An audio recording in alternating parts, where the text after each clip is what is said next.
नमस्कार, आपण पाहता हिरकणी न्यूज. हिरकणी न्यूज प्रत्येक क्षण ताज्या घडामोडी आणि महत्त्वाच्या प्रत्येक बातमीसाठी नेहमी तत्पर. 2047 पर्यंत देशात भाजप सत्तेत हवा.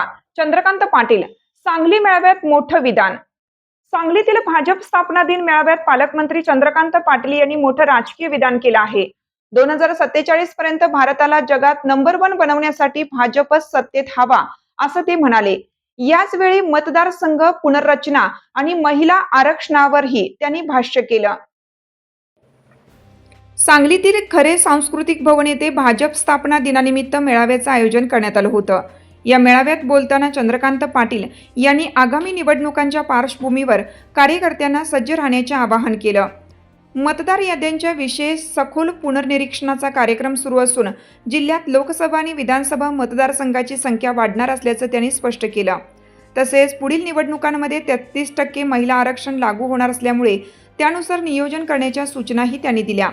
दर 20 वर्षांनी मतदारसंघाची पुनर्रचना होत असते.